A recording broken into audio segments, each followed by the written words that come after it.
வணக்கம். இன்றைக்கி இந்த வீடியோவில் நம்ம 8051ஓட சீரியல் கம்யூனிகேஷன் ப்ரோக்ராமு ப்ராக்டிக்கலாக செஞ்சு பார்க்க போகிறோம். அதாவது சீரியல் கம்யூனிகேஷனில் டிரான்ஸ்மிட்டர் ப்ரோக்ராம் இருக்குது, ரிசீவர் ப்ரோக்ராம் இருக்குது. ஒவ்வொரு ப்ரோக்ராமும் தனித்தனியாக நம்ம பார்த்து செஞ்சு பார்க்க போகிறோம். பாருங்கள், இது டிரான்ஸ்மிட்டரோட ப்ரோக்ராமு ஃப்ளோசார்ட்ஸை நான் கொடுத்துருக்கேன். இதோட ஸ்டெப்ஸை முதல் ஸ்டெப் என்னது அப்படின்னா கிளியர் ஆல் இன்டரப்ட் எல்லாத்தையும் நம்ம கிளியர் பண்ணணும், அதாவது டிசேபிள் பண்ணணும். ஏன் இது பண்ணுறோம் அப்படின்னா, நம்ம சீரியலாக டேட்டா அனுப்புகிறப்ப நடுவில் ஏதாவது ஒரு இன்டரப்ட் வந்தது அப்படின்னா நம்ம அனுப்புகிற டேட்டா பாதியிலே நின்றோம். அதுக்காக நம்ம என்ன பண்ணணும் அப்படின்னா இன்டரப்ட்ஸ் எல்லாத்தையும் என்ன பண்ணுறோம் அப்படின்னா கிளியர் பண்ணணும். அதுக்கு CLR EA, அதாவது இன்டரப்ட் எனேபிள் ரெஜிஸ்டரில் இருக்கிற EA பிட்டை நம்ம கிளியர் பண்ணணும். அதுக்கு அடுத்த ஸ்டெப் வந்து பார்த்திங்கன்னா, நம்ம அனுப்ப வேண்டிய டேட்டாவை மெமரி லொக்கேஷன்லேருந்து டேரெக்டாக வாங்கிக்கலாம். அப்படி இல்லைனா டேரெக்டாகவே நம்ம என்ன பண்ணலாம் அப்படின்னா SPUF ரெஜிஸ்டருக்கு கொடுத்துக்கலாம். நான் இங்கே வந்து பார்த்தோம் அப்படின்னா மெமரி லொக்கேஷனில் இருக்கிற டேட்டாவை நான் வாங்குகிறேன். அதுக்கு மெமரி அட்ரஸை வந்து பார்த்தோம் அப்படின்னா DPTRக்கு மூவ் பண்ணணும். அதுக்கு மூவ் DPTR ஹேஷ் ஒரு அட்ரஸ், மெமரி அட்ரஸ், எந்த மெமரி அட்ரஸில் டேட்டா இருக்கோ அந்த மெமரி அட்ரஸ்ஸு. அடுத்த ஸ்டெப்பு, மெமரி அட்ரஸில் இருக்கிற டேட்டாவை நான் அக்யூமுலேட்டருக்கு வாங்கணும். அதுக்கு MOVX A, DPTR.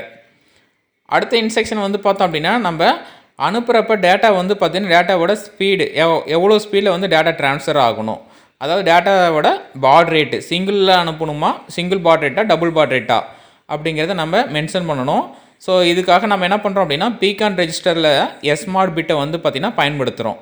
அதாவது SMOD பிட்டு வந்து 0வாக இருந்தது அப்படின்னா நம்ம சிங்கிள் பாட் ரேட்டில் டேட்டா ட்ரான்ஸ்ஃபர் ஆகும். அதே வந்து பார்த்திங்கன்னா SMOD பிட்டு வந்து 1ஆக இருந்தது அப்படின்னா டபுள் பாட் ரேட்டில் டேட்டா வந்து ட்ரான்ஸ்ஃபர் ஆகும். இங்கே வந்து நான் எடுத்துருக்கிறது வந்து பார்த்திங்கன்னா சிங்கிள் பாட் ரேட்டில் டேட்டாவை அனுப்ப போகிறேன். அதனால் SMOD பிட்டுக்கு 0வும், மீதி பிட்டுக்கு வந்து பார்த்தோம் அப்படின்னா நம்ம டேட்டாவை எதுவுமே கொடுக்கக்கூடாது. ஆல்ரெடி என்ன டேட்டா இருக்கோ அதே டேட்டா தான் வந்து பார்த்திங்கன்னா அந்த இடத்துல இருக்கணும். அதுக்காக நான் என்ன பண்ணுறேன் அப்படின்னா 1 போட்டு அண்ட் ஆப்ரேஷன் பண்ணுறேன். ஸோ அண்ட் ஆப்ரேஷன் பண்ணுறப்ப SMOD பிட்டு மட்டும்தான் என்ன ஆகும் அப்படின்னா சேஞ்ச் ஆகும், மீதி பிட்லாம் சேஞ்ச் ஆகாது. ஏன் இந்த ஆப்ரேஷன் பண்ணுறோம் அப்படின்னா PCON ரெஜிஸ்டருங்கிறது ஒரு பைட் அட்ரஸபிள் ரெஜிஸ்டரு. இதில் வந்து பார்த்தோம் அப்படின்னா பிட் அட்ரஸபிள் கிடையாது. அதனால் நம்ம அண்ட் ஆப்ரேஷன் பண்ணி SMOD பிட்டை மட்டும் என்ன பண்ணுறோம் அப்படின்னா 0 பண்ணுறோம். அதுக்காக நம்ம என்ன பண்ணுறோம் பாருங்க, SMOD பார்த்தீங்கன்னா 0வாக இருந்தது அப்படின்னா சிங்கிள் பாட் ரேட்டு, அதாவது பாட் ரேட்டு மாறாது. SMOD பிட்டு வந்து 1ஆக இருந்ததுன்னா டபுள் பாட் ரேட்டு, அதாவது 4800 இருந்ததுன்னா 9600 மாறிடும். இதுக்கு ANL PCON ரெஜிஸ்டர் ஹேஷ், இங்கே நம்ம என்ன டேட்டா கண்டுபிடிச்சிருக்கோம் அப்படின்னா 7F. இப்படி போகிறப்ப SMOD பிட்டு வந்து 0வாக மாறிடும். ஸோ நெக்ஸ்ட் ஸ்டெப்பு வந்து பார்த்தோம் அப்படின்னா select the transmission mode of SCON register. அதாவது SCON ரெஜிஸ்டரை பயன்படுத்தி நம்ம சீரியல் டிரான்ஸ்மிஷனோட மோட்ஸை வந்து நம்ம செலக்ட் பண்ணணும். சீரியல் டிரான்ஸ்மிஷனில் வந்து பார்த்திங்கன்னா மொத்தம் 4 மோட் இருக்குது. இது வந்து SM0, SM1 அந்த பிட்டை பயன்படுத்தி நம்ம பண்ணிக்கலாம். 00 இருந்தால் மோடு 0, 01 இருந்தால் மோடு 1, 10 இருந்தால் மோடு 2, 11 இருந்தால் மோடு 3. நான் இங்கே வந்து பார்த்தோம் அப்படின்னா மோடு 1 நான் சூஸ் பண்ணிக்கிறேன். அதாவது SM0 வந்து 0ஆகவும் SM1 வந்து பார்த்திங்கன்னா 1ஆகவும் இருந்ததுன்னா மோடு 1 8-bit UARTயில் வேலை செய்யும். இது வந்து பார்த்திங்கன்னா பாட் ரேட் வந்து வேரியபிள் பண்ணிக்கலாம். ஸோ இதுக்காக நம்ம என்ன பண்ணலாம் அப்படின்னா SM0லையும் SM1லையும் நான் மதிப்பை ப்ளேஸ் பண்ணி அந்த மதிப்பை வந்து SCON ரெஜிஸ்டருக்கு மூவ் பண்ணுறேன். பாருங்கள், 0 இது வந்து பார்த்திங்கன்னா 1, 0, 1 கொடுக்குறப்ப மோடு 1ல் வேலை செய்யும். மீதிக்கெல்லாம் நான் என்ன பண்ணிக்கிறேன் அப்படின்னா 0 கொடுத்துக்கிறேன். அப்போ இதோட மதிப்பு வந்து பார்த்தோம் அப்படின்னா 40. பாருங்கள், இப்போ நான் SCON ரெஜிஸ்டருக்கு 40ங்கிற டேட்டாவை மூவ் பண்ணணும். இதுக்கு என்ன இன்ஸ்ட்ரக்ஷன் அப்படின்னா மூவ் SCON, #40 போட்டுக்கலாம். Move SCON, 40. இப்படி போடுறப்ப 40ங்கிறது SCON ரெஜிஸ்டருக்கு மூவ் ஆகுது. இப்படி 40ங்கிறது SCON ரெஜிஸ்டருக்கு மூவ் ஆகிறப்ப சீரியல் டிரான்ஸ்மிஷனில் மோடு 1 வந்து பார்த்திங்கன்னா செலக்ட் ஆகுது. ஸோ அடுத்த ஸ்டெப்பு நம்ம டைமர் 1 வந்து பயன்படுத்துகிறோம். அதாவது ஆட்டோ ரீலோட் மோடில் பயன்படுத்தி பாட் ரேட்டோட மதிப்பை செட் பண்ணிக்கலாம். இங்கே நான் டைமர் 1 ஆட்டோ ரீலோட் மோடை பயன்படுத்துகிறேன். அதுக்கு நம்ம TMOD ரெஜிஸ்டரில் வந்து பாருங்கள், இது வந்து டைமர் 1, இது வந்து பார்த்திங்கன்னா டைமர் 0வோடது. நம்ம டைமர் 0வோடது வந்து பார்த்தோம் அப்படின்னா சீரியல் கம்யூனிகேஷனுக்கு பயன்படுத்த முடியாது, டைமர் 1 தான் பயன்படுத்த முடியும். இதுக்கு நான் கேட்டுக்கு 0வும் டைமர் பண்ணுறதுனால C/T பார் வந்து பார்த்திங்கன்னா 0வாக இருக்குது. M1, M0 இது வந்து பார்த்திங்கன்னா 10 போட்டோம் அப்படின்னா அது வந்து ஆட்டோ ரீலோடு மோடில் வேலை செய்யும். அப்போ TMOD ரெஜிஸ்டருக்கு 20ங்கிறத கொடுத்தோம் அப்படின்னா டைமர் 1 ஆட்டோ ரீலோட் மோடில் வேலை செய்யும். அதுக்காக நான் move tmod, move tmod, has 20 கொடுத்தோம் அப்படின்னா டைமர் 1 ஆட்டோ ரீலோடு மோடில் செலக்ட் ஆயிருச்சு. அதாவது டைமர் 1 மோடு 2ல் செட் பண்ணியாச்சு. அடுத்த ஸ்டெப்பு வந்து பார்த்தோம் அப்படின்னா டைமரோட ரெஜிஸ்டர் இருக்குது, அதாவது TH1 TL1க்கு வந்து பார்த்தோம் அப்படின்னா பாட் ரேட்டுக்கு தகுந்த மாதிரி வேல்யூ நம்ம இனிஷியல் வேல்யூ கொடுக்கணும். நான் இங்கே F3 அப்படிங்கிற மதிப்பை கொடுக்குறேன், அதாவது பாட் ரேட்டுக்கு தகுந்த மாதிரி கொடுக்குறேன். Move TH1, has F3. அதேமாதிரி பார்த்தீங்கன்னா மூவ் TL1, has F3. இங்கே நான் ஆட்டோ ரீலோடு பயன்படுத்துறதுனால TH1க்கும் TL1க்கும் ஒரே மாதிரியான மதிப்பு தான் நம்ம கொடுப்போம். ஸோ F3ங்கிறது நான் பின்னாடி வந்து சொல்கிறேன் எப்படி கண்டுபிடிச்சோம் அப்படிங்கிறது. ஸோ அதுக்கு அடுத்தது வந்து பார்த்தோம் அப்படின்னா ஒரு டேட்டாவை அனுப்புறதுக்கு முன்னாடி TI ஃப்ளாக், டிரான்ஸ்மிட் இன்டரப்ட் ஃப்ளாகை வந்து பார்த்திங்கன்னா கிளியர் பண்ணணும். கிளியர் பண்ணியிருந்தால் தான் நம்ம டேட்டா அனுப்புறது போகும். TI ஃப்ளாக் செட் ஆயிருந்ததுன்னா நம்ம அனுப்ப வேண்டிய டேட்டா வந்து போய் சேராது. அதுக்கு CLR TI, அதாவது டிரான்ஸ்மிட் இன்டரப்ட் ஃப்ளாகை கிளியர் பண்ணணும் ஒரு டேட்டா அனுப்புறதுக்கு முன்னாடி. ஸோ அதுக்காக என்ன பண்ணுறோம் அப்படின்னா இந்த பாருங்கள் எஸ்கான் ரெஜிஸ்டரில் TI ஃப்ளாகை வந்து பார்த்தோம் அப்படின்னா நம்ம கிளியர் பண்ணிடுறோம். ஸோ அடுத்த ஸ்டெப்பு வந்து பார்த்தோம் அப்படின்னா டைமர் 1 வந்து ஆன் பண்ணணும். அதுக்கு setB TR1 ரன் கண்ட்ரோல் பிட்டை வந்து பார்த்தோம் அப்படின்னா ஹை பண்ணுறது மூலிமா டைமர் வந்து ஆன் பண்ணிக்கலாம். அதுக்கு அடுத்தது நம்ம அனுப்ப வேண்டிய டேட்டாவை SBUF ரெஜிஸ்டருக்கு மூவ் பண்ணணும். அதுக்கு மூவ் SBUF, நம்ம அனுப்ப வேண்டிய டேட்டா ஏல இருக்குது, வாங்கியிருந்தோம் முன்னாடி, அதை வந்து பார்த்திங்கன்னா இப்போ SBUF ரெஜிஸ்டருக்கு மூவ் பண்ணிக்கலாம். ஸோ அதுக்கு அடுத்தது இப்போ நம்ம டேட்டாவை அனுப்பிச்சிருக்கோம், எல்லா டேட்டாவும் போய் சேர்ந்துருச்சா அப்படின்ட்டு என்ன பண்ணோம் அப்படின்னா செக் பண்ணோம். எல்லா டேட்டாவும் போய் சேர்ந்தால் மட்டும்தான் TI ஃப்ளாக் வந்து செட் ஆகும். அப்படி இல்லை அப்படின்னா TI ஃப்ளாக் வந்து என்ன ஆகாது அப்படின்னா செட் ஆகாது. அப்போ TI ஃப்ளாக் செட் ஆகுதான்னு பார்த்துக்கிட்டே இருக்கும். TI ஃப்ளாக் செட் ஆகலைன்னா திருப்பி அதே தான் செக் பண்ணிகிட்டே இருக்கும். TI ஃப்ளாக் செட் ஆச்சு அப்படின்னா அடுத்த இன்ஸ்ட்ரக்ஷன் போயிடும். ஸோ இதுக்கு நம்ம JNB TI, அதாவது JNB TI, அதாவது டிரான்ஸ்மிட் இன்டரப்ட் ஃப்ளாக் நம்ம என்ன பண்ணுறோம் அப்படின்னா செக் பண்ணுறோம். அதாவது JNB TI ஃப்ளாக்கை செக் பண்ணுறோம். அதாவது TI ஃப்ளாக் வந்து செட் ஆகிற வரலும் என்ன ஆகும் அப்படின்னா இதே இன்ஸ்ட்ரக்ஷன் தான் வந்து என்ன ஆகும் அப்படின்னா ரன் ஆகிட்டே இருக்கும். ஸோ TI ஃப்ளாக் வந்து செட் ஆயிடுச்சு அப்படின்னா அதாவது நம்ம அனுப்ப வேண்டிய டேட்டா போய் சேர்ந்துருச்சுன்னு அர்த்தம். ஸோ போய் சேர்ந்துருச்சுன்னா டைமரை வந்து நம்ம ஆஃப் பண்ணணும். அதுக்கு டைமரோட ரன் கண்ட்ரோல் பிட்டு TR1 வந்து பார்த்திங்கன்னா கிளியர் பண்ணணும். அப்போ CLR TR1ன்னு போட்டுக்கலாம். அடுத்த ஸ்டெப்பு வந்து பார்த்தோம் அப்படின்னா ஃபைனல் ஸ்டெப்பு. இப்போ நம்ம SJumpங்கிறத போட்டு கம்ப்ளீட் பண்ணுவோம் இல்லைங்களா, அதே மாதிரி தான் இப்போ SJump ஹால்ட்டுங்கிறத போட்டுருவோம். அப்போ இதே ப்ரோக்ராம் இதே லைன் வந்து என்ன ஆகிட்டு இருக்கும் அப்படின்னா எக்ஸிக்யூட் ஆகிட்டே இருக்கும். டிரான்ஸ்மிட்டரோட ப்ரோக்ராம் அவ்வளோதான். அடுத்தது நம்ம ரிசீவரோட ப்ரோக்ராமு இதே மாதிரி நம்ம எழுதலாம். இது வந்து பார்த்தோம் அப்படின்னா இங்கே டிரான்ஸ்மிட்டரில் என்ன மோடு என்ன பாட் ரேட் பயன்படுத்தணுமோ அதே தான் அங்கேயும் பயன்படுத்தணும். பாருங்கள் ரிசீவரோட ப்ரோக்ராமு மொதல் ஸ்டெப்பில் கிளியர் ஆல் இன்டரப்ட், அங்கே நம்ம என்ன பண்ணணுமோ அதே தான் இங்கே இன்டரப்ட் எல்லாம் கிளியர் பண்ணுறதுக்கு CLR EA. செகண்ட் ஸ்டெப்பு வந்து பார்த்தீங்கன்னா பாட் ரேட்டு வந்து பார்த்திங்கன்னா செலக்ட் பண்ணணும். அங்கே என்ன பண்ணணும் அப்படின்னா அதே தான் ANL PCON, has 7F, அதாவது சிங்கிள் பாட் ரேட்டில் நான் எடுத்துக்கிட்டேன். அதுக்கு அடுத்தது ரிசப்ஷன் மோடு வந்து செலக்ட் பண்ணணும். அங்கே டிரான்ஸ்மிஷன் மோடு செலக்ட் பண்ண மாதிரி இங்கே ரிசப்ஷன் மோடு, அங்கே மோடு 1 செலக்ட் பண்ணுறதுனால இங்கேயும் அதே மாதிரி மோடு 1 தான் நம்ம செலக்ட் பண்ணணும். அப்போ மூவ் SCON, S40 போட்டோம் அப்படின்னா மோடு 1 செலக்ட் ஆயிடுச்சு. அதுக்கு அடுத்தது வந்து பார்த்தோம் அப்படின்னா டைமரோட மோட்ஸ் வந்து செலக்ட் பண்ணணும்.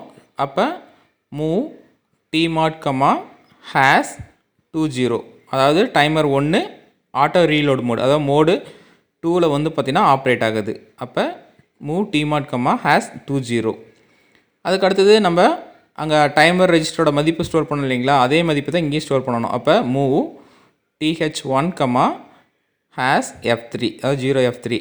அங்கே என்ன பண்ணணுமோ அதே தான் இங்கேயும் போடணும். அப்போ தான் வந்து அதே பாட் ரேட்டில் தான் வந்து டேட்டா வந்து ரிசீவ் பண்ணால் தான் கரெக்டான டேட்டா நமக்கு கிடைக்கும். ஸோ அதனால் பாட் ரேட்டு, சீரியல் டிரான்ஸ்மிஷனோட மோட்ஸு, டைமரோட மோட்ஸு எல்லாத்தையும் என்ன பண்ணணும் அப்படின்னா அதே மாதிரி நம்ம சூஸ் பண்ணிக்கணும்.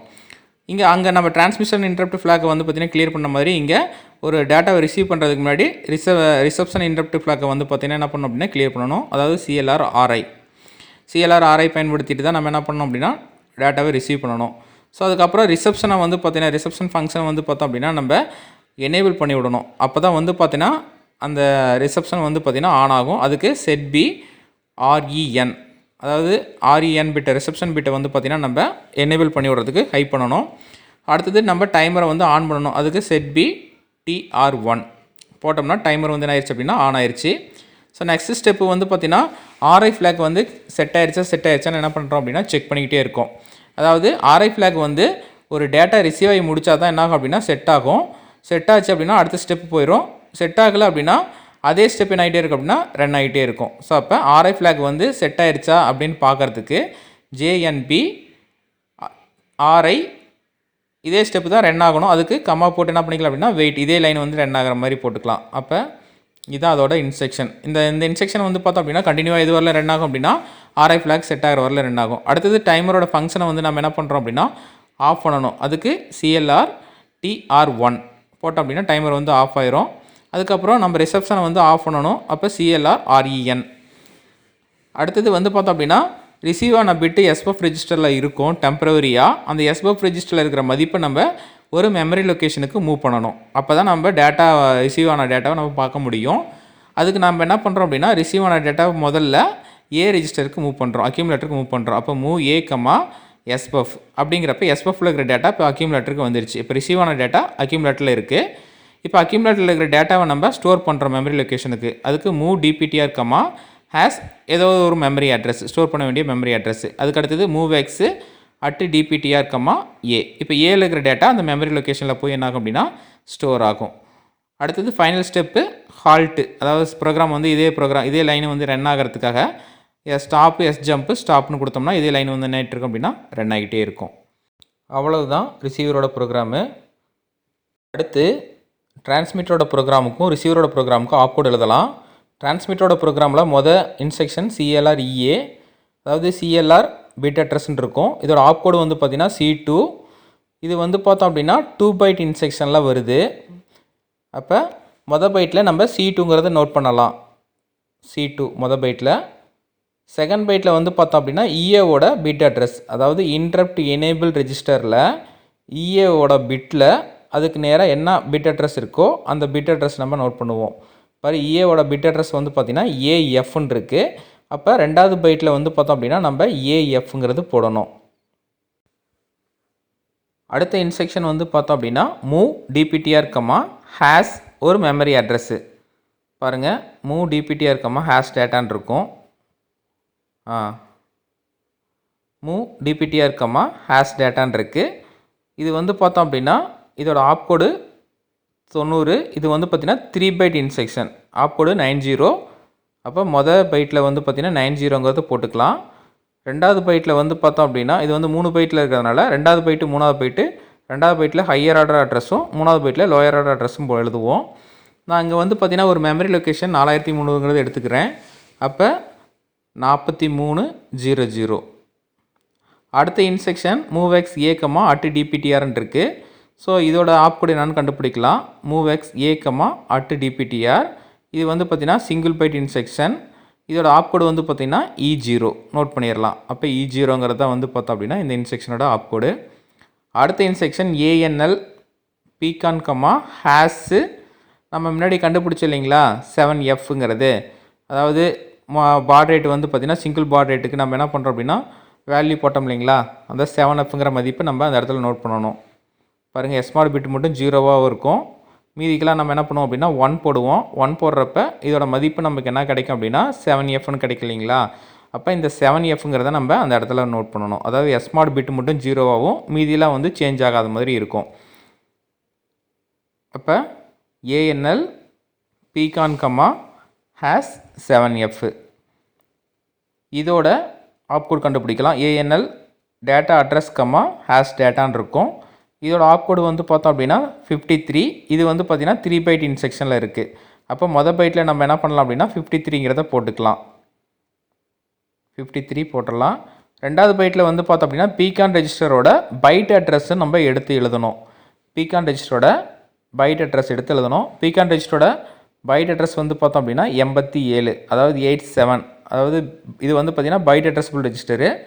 இதில் வந்து பிட் அட்ரஸபிள் கிடையாது. அப்போ 87ங்கிறது செகண்ட் பைட்டில் நோட் பண்ணணும். அப்போ PCON ரெஜிஸ்டரோட பைட் அட்ரஸ் இஸ் 87. அடுத்தது மூணாவதில் வந்து பார்த்திங்கன்னா டேட்டா 7Fங்கிறது நம்ம நோட் பண்ணிக்கலாம்.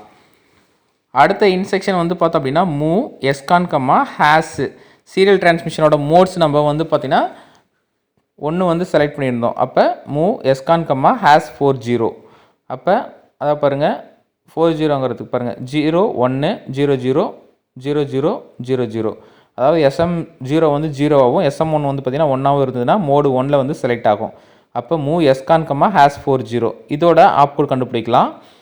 Move data address comma hash data, move data address comma hash data, move data address comma hash data. இது வந்து பார்த்திங்கன்னா ஆப்கோடு வந்து 75 3 பைட் இன்ஸ்ட்ரக்ஷன். அப்போ மொதல் பைட்டில் வந்து பார்த்திங்கன்னா 75ங்கிறத நம்ம நோட் பண்ணிடலாம்.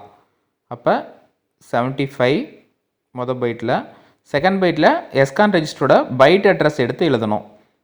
எஸ்கான் ரெஜிஸ்டரோட பைட் அட்ரஸ்ஸு, எஸ்கான் ரெஜிஸ்டரோட பைட் அட்ரஸ்ஸு, சீரியல் போர்ட் கண்ட்ரோலோட பைட் அட்ரஸ் பாருங்கள். இது வந்து பைட்டு பிட் அட்ரஸ்ஃபுல் ரெஜிஸ்டரு. இதோட பைட் அட்ரஸ் வந்து பார்த்திங்கன்னா 98ன்னு போட்டுடலாம். அப்போ செகண்ட் பைட்டில் 98. அடுத்து தேர்ட் பைட்டில் வந்து இந்த டேட்டா 40ங்கிறத நம்ம போட்டுடலாம். நெக்ஸ்ட்டு வந்து பார்த்திங்கன்னா மூவ் டிமாட் கம்மா ஹேஸ், நம்ம டைமர் வந்து பார்த்திங்கன்னா 1 பயன்படுத்துகிறோம், ஆட்டோ ரீலோட் மோடு 2ல் வந்து பயன்படுத்துகிறோம். அப்போ 20ங்கிறத போட்டுடலாம். அப்போ மூவ் டிமாட் கம்மா ஹேஸ் 20 போட்டோம் அப்படின்னா இதுக்கு வந்து பார்த்தோம் அப்படின்னா 75 தான், அதே இன்ஸ்ட்ரக்ஷன் தான். அப்போ 75 டிமாட் ரெஜிஸ்டரோட பைட் அட்ரஸ் நம்ம கண்டுபிடிச்சி எழுதணும். டிமாடோட பைட் அட்ரஸ் வந்து பார்த்தோம் அப்படின்னா இது வந்து பைட் அட்ரஸ்ஃபுல் ரெஜிஸ்டர். இதோட பைட் அட்ரஸ்ஸு 89. இது வந்து பிட் அட்ரஸை தனித்தனியாக பிரிக்க முடியாது, பைட் அட்ரஸ் மட்டும்தான் இருக்கும். 89 போட்டுடலாம் அந்த இடத்துல. அடுத்தது டேட்டா 20ங்கிறது டேட்டா நம்ம நோட் பண்ணிடலாம். ஸோ அடுத்த இன்ஸ்ட்ரக்ஷன் வந்து பார்த்தோம் அப்படின்னா மூவ் TH1 கம்மா ஹேஸ், அங்கே நம்ம பாட் ரேட்டோட மதிப்பு என்ன எடுத்திருக்கோம் அப்படின்னா பாட் ரேட்டுக்கு தகுந்த மாதிரி மதிப்பு கொடுத்துருக்கோம், F3ங்கிற ஒரு மதிப்பு கொடுத்துருக்கோம். அப்போ move data address comma hash data தான் இதுவும். 75ங்கிறது போட்டுடலாம் மொதல் பைட்டில். 75. செகண்ட் பைட்டில் TH1ஓட மதிப்பு எடுத்து நோட் பண்ணணும். TH1ஓட byte address, timer register 1 higher byte வந்து அந்த அட்ரஸ்ஸு, சரிங்களா. TH1ஓட பைட் அட்ரஸ்ஸு 8D, அதை வந்து நம்ம நோட் பண்ணிடலாம். TH1ஓட பைட் அட்ரஸ்ஸு 8D, அதை நோட் பண்ணிடலாம். அடுத்தது டேட்டா F3. அடுத்த இன்ஸ்ட்ரக்ஷன் வந்து பார்த்தோம் அப்படின்னா மூவ் TL1 கம்மா ஹேஸ், இங்கே வந்து அதே தான் டேட்டா வந்து பார்த்திங்கன்னா F3 நம்ம போட்டுடலாம். அப்போ இதோட ஆப்கோடு வந்து பார்த்திங்கன்னா சேம் அதே தான், 75 தான் வரும். Move data address comma hash data 75 3 byte instruction. அப்போ மொதல் பைட்டில் 75ன்னு போட்டுக்கலாம். செகண்ட் பைட்டில் வந்து பார்த்திங்கன்னா TL1ஓட பைட் அட்ரஸ்ஸு, TL1ஓட பைட் அட்ரஸ் 8B. அப்போ 8Bங்கிறத அந்த இடத்துல நம்ம நோட் பண்ணிடலாம். செகண்ட் பைட்டில் 8Bங்கிறத நோட் பண்ணலாம். அதுக்கடுத்து தேர்ட் பைட்டில் டேட்டா F3 அப்படிங்கிறத நம்ம நோட் பண்ணிடலாம். அடுத்த இன்ஸ்ட்ரக்ஷன் வந்து CLR TI, டிரான்ஸ்மிஷன் இன்டரப்ட் ஃப்ளாகை கிளியர் பண்ணுறது. இது CLR அப்படின்னாவே C2, CLR பிட் அட்ரஸ். இது வந்து பார்த்திங்கன்னா C2 2 பைட் இன்ஸ்ட்ரக்ஷனு. அப்போ மொதல் பைட்டில் C2ங்கிறத போட்டுடலாம். செகண்ட் பைட்டில் TIயோட பிட் அட்ரஸ்ஸு, TI அப்படிங்கிறது பாருங்கள் எஸ்கான் ரெஜிஸ்டரில் இருக்கிற ஒரு பிட்டு, அதாவது TI அப்படிங்கிறது எஸ்கான் ரெஜிஸ்டரில் இருக்கிற ஒரு பிட்டு. இதோட பிட் அட்ரஸ் வந்து பார்த்தோம் அப்படின்னா 99. பாருங்கள் 99ங்கிறது இப்போ நம்ம அந்த இடத்துல நம்ம நோட் பண்ணணும். TI ஃப்ளாக் வந்து கிளியர் பண்ணுறதுக்கு 99, அதாவது பார்த்திங்கன்னா C2 99. அடுத்த இன்ஸ்ட்ரக்ஷன் வந்து செட் பி TR1, அதாவது டைமரை வந்து ஆன் பண்ணுறதுக்கு டைமர் 1 வந்து ஆன் பண்ணணும். அதுக்கு செட் பி அப்படிங்கன்னா அதோட ஆப்கோடு வந்து பார்த்திங்கன்னா D2. இது வந்து 2 பைட் இன்ஸ்ட்ரக்ஷன். அப்போ D2ங்கிறது மொதல் பைட்டில் போட்டுக்கலாம். செகண்ட் பைட்டில் TR1ஓட பிட் அட்ரஸ்ஸு, TR1ஓட பிட் அட்ரஸ். TR1ங்கிறது டைமர் ரெஜிஸ்டரில் இருக்கும், டிகான் ரெஜிஸ்டரில் இருக்கும். TR1ஓட பிட் அட்ரஸ் வந்து பார்த்திங்கன்னா 8E. ஸோ அப்போ 8Eங்கிறது நம்ம அந்த இடத்துல போட்டுடலாம். அப்போ 8Eன்னு போட்டுடலாம். அடுத்த இன்ஸ்ட்ரக்ஷன் வந்து பார்த்தோம் அப்படின்னா மூவ் SFF கம்மா A, அனுப்ப வேண்டிய டேட்டாவை ஏலேருந்து SFFக்கு மூவ் பண்ணணும். இது வந்து பார்த்தோம் அப்படின்னா மூவ் டேட்டா அட்ரஸ் கம்மா ஏன்னு இருக்கும். அப்போ move data address comma A அப்படின்னா அதோட ஆப்கோடு வந்து பார்த்தோம் அப்படின்னா F5. இது வந்து 2 பைட் இன்ஸ்ட்ரக்ஷனு. அப்போ மொதல் பைட்டில் F5ங்கிறது போட்டுடலாம். செகண்ட் பைட்டில் வந்து பார்த்திங்கன்னா SFFோட பைட் அட்ரஸ்ஸு, சீரியல் பஃபர் இருக்குது இல்லைங்களா, அதோட பைட் அட்ரஸ் நம்ம நோட் பண்ணணும். சீரியல் டேட்டா பஃபரோட பைட் அட்ரஸ் வந்து பார்த்தோம் அப்படின்னா 99. அப்போ 99ங்கிறது அந்த இடத்துல நம்ம நோட் பண்ணணும். அப்போ செகண்ட் பைட்டில் 99 போட்டுடலாம். அடுத்தது JNP D I E check D I flag. சரிங்களா? அதாவது பார்த்திங்கன்னா டிஐ ஃப்ளாக் செட் ஆகிடுச்சான்னு சொல்லி பார்க்குற இந்த இன்ஸ்ட்ரக்ஷனு. அப்போ JNB TI JNB bit address code அட்ரஸ்ன்னு இருக்கும். இதோட ஆப் கோடு வந்து பார்த்தோம் அப்படின்னா 30. இது வந்து 3 பைட் இன்ஸ்ட்ரக்ஷனு. அப்போ 30 அப்படிங்கிறது மொதல் பைட்டில் நம்ம நோட் பண்ணிடலாம். செகண்ட் பைட்டில் டிஐ ஃப்ளாகோட, அதாவது டிஐயோட டிரான்ஸ்மிட்டர் இன்டரப்ட் ஃப்ளாகோட பிட் அட்ரஸ்ஸு பாருங்கள். Bit address 99. அதாவது எஸ்கான் ரெஜிஸ்டரில் டிஐ ஃப்ளாக் இருக்கும். ஸோ அதை வந்து பார்த்திங்கன்னா 99 போட்டுடலாம். அடுத்தது செக் டிஐ ஃப்ளாக், அதாவது ஜம்ப் ஆகுது இல்லைங்களா? ஸோ அந்த அட்ரஸ் வந்து நம்ம கண்டுபிடிச்சி நம்ம அதுக்கு தகுந்த மாதிரி போட்டுக்கலாம். அடுத்தது சிஎல்ஆர் டிஆர்1. சிஎல்ஆர் டிஆர்1ங்கிறதுக்கும் C2 ஆப் கோடு வந்து C2. டிஆர்1ஓட பிட் அட்ரஸ்ஸு, டிஆர்1ஓட பிட் அட்ரஸ் வந்து பார்த்தோம் அப்படின்னா 8E. அதாவது டிகான் ரெஜிஸ்டரில் 6th, அதாவது பார்த்திங்கன்னா T6 பிட்டாக இருக்கும். இது வந்து பார்த்திங்கன்னா 8E போட்டோம் அப்படின்னா அவ்வளோதான். அடுத்த இன்ஸ்ட்ரக்ஷன் எஸ் ஜம்ப்புங்கிறது 80. 2 byte instruction. S jump code address. இது வந்து 2 பைட் இன்ஸ்ட்ரக்ஷன். மொதல் பைட்டில் 80 போட்டுடலாம். செகண்ட் பைட்டு கண்டுபிடிச்சி எழுதலாம். சரிங்களா? பாருங்கள், இந்த இடத்துல நம்ம கேப் விட்ருக்கோம், இது கண்டுபிடிக்கலாம். ஸோ செக் டிஐ ஃப்ளாக்குங்கிறது கண்டுபிடிக்கணும் அந்த இடத்துல. அப்போ எஃப்எஃப் எஃப்இ ஒவ்வொன்றா கம்மி பண்ணிக்கிட்டே போகணும். எஃப்டி. அப்போ செக் டிஐ ஃப்ளாக்கு எங்கே ஜம்ப் ஆகுது அப்படின்னா அந்த எஃப்டிக்கு நேராக இருக்குது. அப்போ எஃப்டிங்கிற மதிப்பை நம்ம அந்த இடத்துல நோட் பண்ணிக்கலாம். அதேமாதிரி பார்த்தீங்கன்னா ஸ்டாப்புங்கிறது எங்கே போகுதுன்னு பாருங்கள். அதாவது ஸ்டாப்புக்கு நேராக என்ன வேல்யூ இருக்குது அப்படின்னா எஃப்இன்னு இருக்குது. ஸோ அப்போ எஃப்இங்கிறத நம்ம நோட் பண்ணிடலாம். அதாவது மேலே போக போக ஒவ்வொரு வேல்யூ கம்மியாகும், கீழே வர ஒரு வேல்யூ என்ன அப்படின்னா அதிகமாகும். அடுத்து ரிசீவரோட ப்ரோக்ராமை ஆப் கோடு கண்டுபிடிச்சி எழுதலாம். மொதல் இன்ஸ்ட்ரக்ஷன் சிஎல்ஆர் இஏ. சிஎல்ஆர் அப்படிங்கிறதுக்கு C2ங்கிறது ஆப் கோடு. இது வந்து 2 பைட் இன்ஸ்ட்ரக்ஷனு. மொதல் பைட்டில் C2ங்கிறது போட்டுடலாம். செகண்ட் பைட்டில் இஏவோட பிட் அட்ரஸ் கண்டுபிடிச்சி எழுதலாம். இஏங்கிறது ஐஇ ரெஜிஸ்டரில் இருக்கிற பிட்டு. அப்போ ஐஇயில் வந்து இஏவோட பிட் அட்ரஸ் வந்து பார்த்திங்கன்னா ஏஎஃப். ஸோ அப்போ ஏஎஃப் போட்டுடலாம். அடுத்த இன்ஸ்ட்ரக்ஷன் ஏஎன்எல் பீகான் ஹேஷ் டேட்டா. அதாவது ஏஎன்எல் டேட்டா அட்ரஸ் ஹேஷ் டேட்டான்னு இருக்கும். இது வந்து பார்த்திங்கன்னா 53. செகண்ட் பைட்டில் பீகான் ரெஜிஸ்டரோட பைட் அட்ரஸ் கண்டுபிடிச்சி எழுதணும். தேர்ட் பைட்டில் டேட்டாவை எழுதணும். அப்போ செகண்ட் பைட்டில் வந்து பார்த்தோம் அப்படின்னா பீகான் ரெஜிஸ்டரோட பைட் அட்ரஸ் 87. அப்போ 87ங்கிறத நம்ம நோட் பண்ணிடலாம். அடுத்த இதில் வந்து பார்த்திங்கன்னா டேட்டா, அதாவது ஏஎன்எல் பீகான் 7F. அப்போ 7Fங்கிற டேட்டா மூணாவது பைட்டில் நம்ம நோட் பண்ணிடலாம்.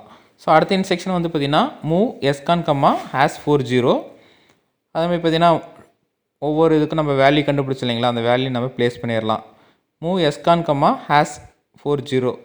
அதாவது மூவ் டேட்டா அட்ரஸ் ஹேஷ் டேட்டான்னு இருக்கும். அப்போ இதோட ஆப் கோடு என்னென்னு கண்டுபிடிச்சி எழுதலாம். பாருங்கள், move data address hash data. இது வந்து பார்த்திங்கன்னா 75 3 பைட் இன்ஸ்ட்ரக்ஷனு. அப்போ மொதல் பைட்டில் 75ங்கிறத நம்ம நோட் பண்ணிடலாம். செகண்ட் பைட்டில் எஸ்கான் ரெஜிஸ்டரோட பைட் அட்ரஸ் நம்ம எடுத்து எழுதணும். எஸ்கான் ரெஜிஸ்டரோட பைட் அட்ரஸ் 98ங்கிறத நம்ம அங்கே இடத்துல நோட் பண்ணிடலாம். தேர்டு பைட்டில் வந்து பார்த்தோம் அப்படின்னா 40 போட்டுடலாம். அடுத்தது மூவ் டிமாட் #20. இதுவும் வந்து பார்த்திங்கன்னா அதே இன்ஸ்ட்ரக்ஷன் தான். அதாவது move data address hash data 75 தான். அப்போ மொதல் பைட்டில் வந்து 75ன்னு போட்டுடலாம். செகண்ட் பைட்டில் வந்து பார்த்தோம் அப்படின்னா டிமாட் ரெஜிஸ்டரோட பைட் அட்ரஸ்ஸு. சரிங்களா? டிமாட் ரெஜிஸ்டரோட பைட் அட்ரஸ் வந்து பார்த்திங்கன்னா 89. அதாவது 89 செகண்ட் பைட்டில் போட்டுடலாம். தேர்ட் பைட்டில் வந்து அந்த டேட்டா 20ங்கிறத நம்ம போட்டுடலாம். அடுத்த இன்ஸ்ட்ரக்ஷன் வந்து பார்த்தோம் அப்படின்னா மூவ் TH1 #F3. இதுவும் வந்து பார்த்தோம் அப்படின்னா move data address hash data தான். அப்போ 75ங்கிறது தான். பாருங்கள், move data address hash data 75ங்கிறது போட்டுடலாம் மொதல் பைட்டில். செகண்ட் பைட்டில் TH1ஓட பைட் அட்ரஸ் நம்ம எழுதணும். அதாவது டைமர் ரெஜிஸ்டர் 1ல் TH1 இருக்கு இல்லைங்களா, அதோட பைட் அட்ரஸ், TH1ஓட பைட் அட்ரஸ் 8D. அப்போ 8Dங்கிறது போட்டுடலாம். மூணாவது பைட்டில் வந்து பார்த்திங்கன்னா அதோட டேட்டா. அதேமாதிரி மூவ் TL1னாலும் அதே தான் 75. TL1ஓட பைட் அட்ரஸ்ஸு 8B. செகண்ட் பைட்டில் 8Bன்னு போட்டுடலாம்.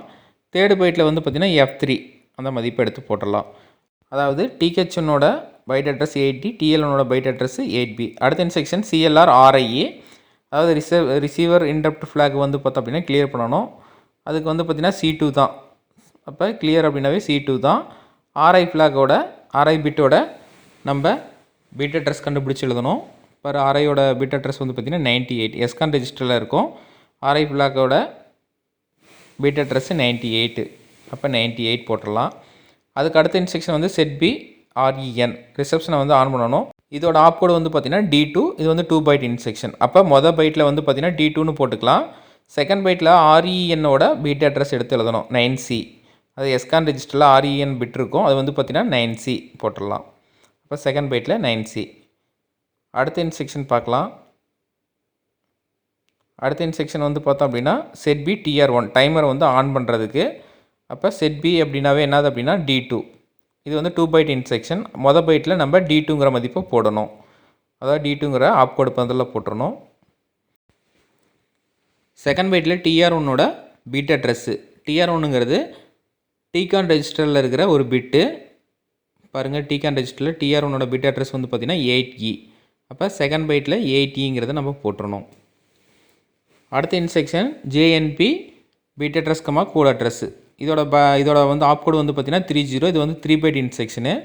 அப்போ 30ங்கிறது போட்டாச்சு. செகண்ட் பைட்டில் வந்து பார்த்தோம் அப்படின்னா RIயோட பிட் அட்ரஸ்ஸு. RIயோட பிட் அட்ரஸ் 98. எஸ்கான் ரெஜிஸ்டரில் இருக்கும். RIயோடது வந்து பார்த்திங்கன்னா 98. அப்போ 98ங்கிறது போட்டுடலாம்.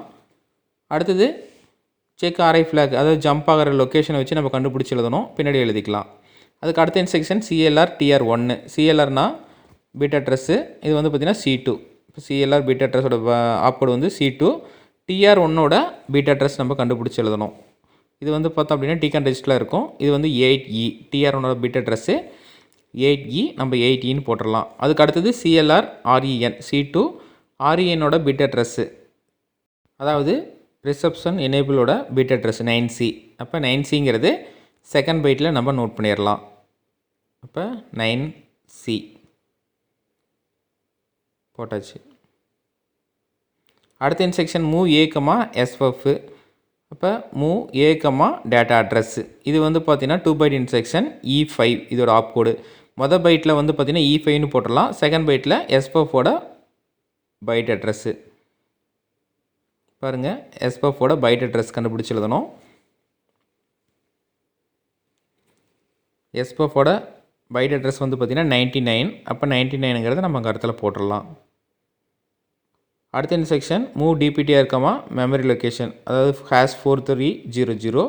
மூவ் DPTR, #dataன்னு இருக்கும். இதோட ஆப்கோடு வந்து பார்க்கலாம். Move DPTR, #data 90. இது வந்து 3 பைட் இன்ஸ்ட்ரக்ஷன். அப்போ மொதல் பைட்டில் வந்து பார்த்திங்கன்னா 90ங்கிறது போட்டுக்கணும். செகண்ட் பைட்டில் ஹையர் ஆர்டர் அட்ரஸ் 43. தேர்டு பைட்டில் வந்து பார்த்திங்கன்னா lower order address 00. Move x @DPTR, A. அப்போ மூவ்X @DPTR, A அப்படிங்கிறதுக்கு ஆப்கோடு வந்து பார்த்திங்கன்னா F0. இது வந்து single byte instruction, 1 byte instruction. அப்போ F0ங்கிறது போட்டுடலாம்.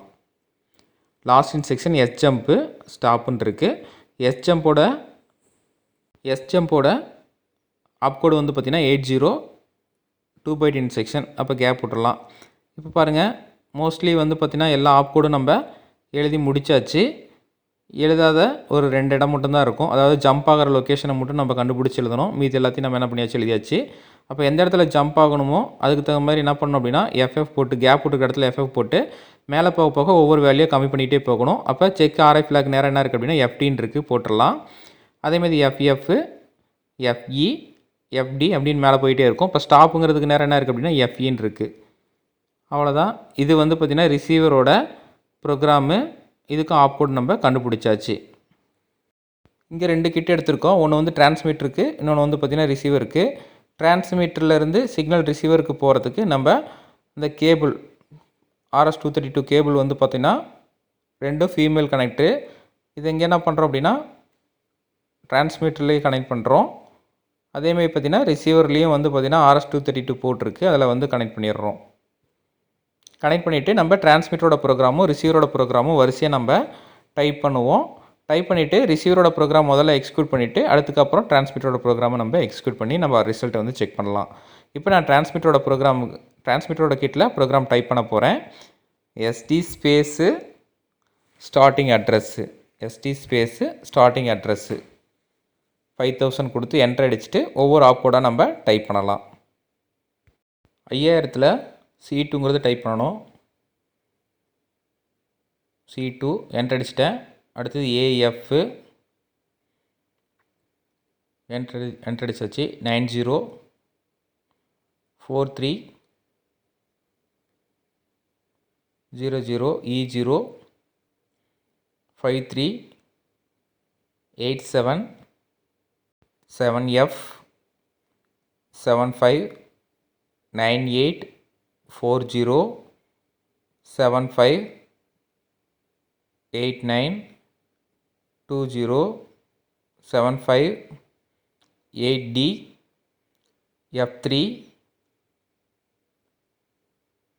F3 75 8B F3 C2 99 D2 8E F5 99 30 99 FD C2 8E 80 FE. அவ்வளோதான், ப்ரோக்ராம் டைப் பண்ணி முடித்தாச்சு. அடுத்து ரீசெட் பண்ணிவிட்டு ரிசீவரோட ப்ரோக்ராமு வரிசையாக நம்ம டைப் பண்ணலாம்.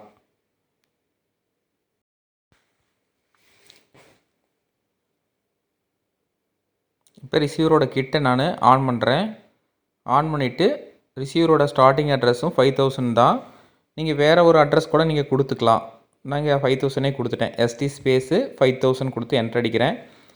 C2 AF 53 87 7F 75 98 40 75 89 20 75 8D F3 75 8B F3 C2 98 D2 9C அடுத்து D2 8E D2 8E 30 98 FD C2 8E C2 9C E5 99 90 90 43 00 F0 80 FE program type பண்ணி முடித்தாச்சு. இப்போ ரீசெட் பண்ணிவிட்டு இன்புட்டோட டேட்டா நம்ம கொடுத்துட்டு அதுக்கப்புறம் எக்ஸிக்யூட் பண்ணலாம். பாருங்கள், டிரான்ஸ்மிட்டரோட ப்ரோக்ராமு, அது டிரான்ஸ்மிட்டரோட கிட்டு. இதில் ST ஸ்பேஸு இன்புட்டோட அட்ரஸ்ஸு 4300 கொடுத்து என்ட்ரு அடிக்கிறேன். 77 இருக்குது. நான் இதுக்கு வந்து வேறு ஒரு டேட்டா 50ங்கிற ஒரு டேட்டா நான் கொடுக்குறேன். கொடுத்துட்டு ரீசெட் பண்ணிடலாம். இப்போ 50ங்கிற டேட்டா 4300 இருக்குது. ரிசீவரில் அதே மாதிரி அதே அட்ரஸை வந்து பார்த்திங்கன்னா செக் பண்ணி பார்த்துக்கலாம். ST ஸ்பேஸு 4300 மெமரி லொக்கேஷன் ரெண்டுக்கு நான் சேமாக தான் கொடுத்துருக்கேன். சரிங்களா, நீங்கள் வேறு கூட கொடுத்துக்கலாம். இப்போ ரிசீவரோட ப்ரோக்ராம் முதல்ல எக்ஸிக்யூட் பண்ணணும். ரிசீவரோட ப்ரோக்ராமை எக்ஸிக்யூட் பண்ணுறேன். கோ ஸ்டார்டிங் அட்ரஸ் 5000 கொடுத்து என்ட்ரு அடிக்கிறேன். இப்போ எக்ஸிக்யூட் ஆகிட்டு இருக்கு. அடுத்தது டிரான்ஸ்மிட்டரோட ப்ரோக்ராமும் எக்ஸிக்யூட் பண்ணணும். எக்ஸிக்யூட் ஆகிட்டு இருக்கு. இப்போ ரிசீவரில் வந்து பார்த்திங்கன்னா ரீசெட் பண்ணிவிட்டு அந்த டேட்டாவோட அட்ரஸ்ஸு ST ஸ்பேஸ் 4300 இருக்கு இல்லைங்களா, கொடுக்கலாம். பாருங்கள், 50ங்கிற டேட்டா ரிசீவ் ஆயிடுச்சு. அதாவது 50ங்கிற டேட்டா டிரான்ஸ்மிட் பண்ணுச்சு. அது டிரான்ஸ்மிட்டர் கிட்டு. ரிசீவர் வந்து பார்த்திங்கன்னா அந்த 50ங்கிற டேட்டாவை வாங்கி ஸ்டோர் பண்ணியிருக்கு. இப்போ அடுத்து வேறு ஒரு டேட்டா வச்சு செக் பண்ணி பார்க்கலாம். அதாவது பார்த்திங்கன்னா 4300 வேறு ஒரு டேட்டா வச்சு செக் பண்ணி பார்க்கலாம். 33 நான் கொடுக்குறேன். கொடுத்துட்டு ரிசீவரோட ப்ரோக்ராமை எக்ஸிக்யூட் பண்ணுறேன். கோ ஸ்டார்டிங் அட்ரஸ் 5000 கொடுத்து என்ட்ரு அடிக்கிறேன். இப்போ ரிசீவரோட ப்ரோக்ராம் எக்ஸிக்யூட் ஆகிட்டுருக்கு. அடுத்தது டிரான்ஸ்மிட்டரோட ப்ரோக்ராமை நான் எக்ஸிக்யூட் பண்ணுறேன். கோ கொடுத்து ஸ்டார்டிங் அட்ரஸ்ஸு எக்ஸிக்யூட் ஆகிடுச்சு. இப்போ ரிசீவரோட ப்ரோக்ராமை ரீசெட் பண்ணிவிட்டு அதோட அவுட்புட் அட்ரஸ் கொடுத்து நான் அவுட்புட் வெரிஃபை பண்ணுறேன். 33ங்கிறது ரிசீவ் ஆயிடுச்சு. பாருங்கள், டிரான்ஸ்மிட்டரில் பாருங்கள் அனுப்பிச்ச டேட்டா அதே தான் இருக்கும். ST ஸ்பேஸு 4300 4300 பாருங்கள் 33 இருக்குது. அந்த டேட்டா டிரான்ஸ்மிட் ஆகிடுச்சு, அங்கே ரிசீவ் ஆயிடுச்சு. இப்போ நம்ம டிரான்ஸ்மிட்டில் வேறு ஒரு டேட்டாவை நம்ம சேஞ்ச் பண்ணி பார்க்கலாம். சேஞ்ச் பண்ணிவிட்டேன். இப்போ ரிசீவரை நான் எக்ஸிக்யூட் பண்ணுறேன். கோ ஸ்டார்டிங் அட்ரஸ் 5000 கொடுத்து என்டர் அடிச்சிடுறேன். ரிசீவரோட கிட்டு இப்போ எக்ஸிக்யூட் ஆகிட்டுருக்கு. அதேமாதிரி டிரான்ஸ்மிட்டரோட கிட்டை நான் இப்போ எக்ஸிக்யூட் பண்ணணும். கோ ஸ்டார்டிங் அட்ரஸ் 5000 எக்ஸிக்யூட் ஆகிடுச்சு. இப்போ ரிசீவரில் வந்து நம்ம அவுட்புட் செக் பண்ணி பார்க்கலாம். எஸ்டி ஸ்பேஸு 4300 பாருங்கள் 87. நம்ம அனுப்பிச்ச டேட்டா வந்து 87. இதுலேயும் செக் பண்ணி பாருங்கள். 4300 கொடுத்து என்டர் 87. இப்போ அனுப்பிச்ச டேட்டா அங்கே இப்போ கரெக்டாக ஆயிடுச்சு அப்படின்னா ரிசீவ் ஆயிடுச்சு. அதாவது RS-232 கேபிள் வழியாக என்ன ஆகுது அப்படின்னா டேட்டா வந்து ரிசீவருக்கு போய் ரிசீவரில் வந்து அந்த டேட்டாவை நம்ம வாங்கி ஸ்டோர் பண்ணிட்டோம். அதாவது டிரான்ஸ்மிட் பண்ணுது ஒரு கிட்டு, இன்னொரு கிட்டு வந்து டேட்டாவை ரிசீவ் பண்ணுது. அப்போ டிரான்ஸ்மிட்டரோட ப்ரோக்ராமும் ரிசீவரோட ப்ரோக்ராமும் ரெண்டு என்ன ஆயிடுச்சு அப்படின்னா ஒரே பாட் ரேட்டில் ஒர்க் ஆனால் தான் டேட்டா வந்து ரிசீவ் ஆகும். நம்ம சீரியல் டிரான்ஸ்மிஷனோட மோடும் சீரியல் ரிசப்ஷனோட மோடும் ஒரே மாதிரியே இல்லாமல் வெவ்வேறு மோடில் இருந்ததுனால டேட்டா ரிசீவ் ஆகாது. அதேமாதிரி பார்த்திங்கன்னா டைமரோட மோட்ஸும் மாறி இருக்கக்கூடாது. டைமருக்கு ரெஜிஸ்டருக்கு கொடுத்துருக்கிற மதிப்பு என்ன பண்ணக்கூடாது அப்படின்னா மாறி இருக்கக்கூடாது. எல்லா மதிப்பும் ஒரே மாதிரியே இருந்தால் தான் டிரான்ஸ்மிட்டரோட ப்ரோக்ராமும் ரிசீவரோட ப்ரோக்ராமும் ஒரே சிங்க்ரனைஸ்டாக இருந்தால் மட்டும்தான் நமக்கு டிரான்ஸ்மிட் பண்ணுற டேட்டா ரிசீவருக்கு கிடைக்கும். Okay, thank you.